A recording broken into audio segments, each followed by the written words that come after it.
శ్రీకృష్ణుడు కుమ్మరి వాళ్లకు ఇచ్చిన వరమేంటో మీకు తెలుసా?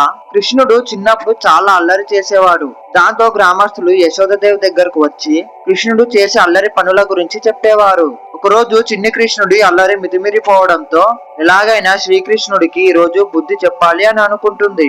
అది తెలుసుకున్న శ్రీకృష్ణుడు తాడిపండన్ అనే ఒక కుమ్మరివాడి ఇంటికి వెళ్లి ఒక మట్టి కుండలో దాక్కుంటాడు. యశోదాదేవి శ్రీకృష్ణుడిని వెతుక్కుంటూ కుమ్మరివాడి ఇంటికి వచ్చి ఆ ఇంట్లో ఉన్న అన్ని కుండలను వెతుకుతుంది. కానీ ఒక్క శ్రీకృష్ణుడు దాక్కున్న కుండ తప్ప. ఎందుకంటే చిన్ని కృష్ణుడు కనిపించకుండా ఆ కుండ పైన తాడిపండను వెళ్లి కూర్చుంటాడు. దాంతో యశోదాదేవి శ్రీకృష్ణుడు అక్కడ లేడు అని తిరిగి వెళ్లిపోతుంది. కృష్ణుడు కుమ్మరివాడితో, నన్ను కాపాడినందుకు ధన్యవాదాలు. ఈ కుండలో చాలా ఇరుకుగా ఉంది, దయచేసి నన్ను బయటికి తీయండి అని అడుగుతాడు. దాంతో ఆ కుమ్మరివాడు, కృష్ణ, నువ్వు పిల్లవాడివి అయినా భగవంతుడివి అని నాకు తెలుసు. నాకు మోక్షం ప్రసాదిస్తాను అని మాట ఇస్తేనే నిన్ను బయటకు తీస్తాను అని చెప్తాడు.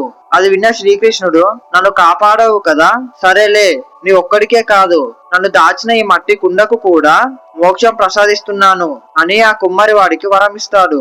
ఫ్రెండ్స్, జై శ్రీకృష్ణ అని కామెంట్ చేయండి.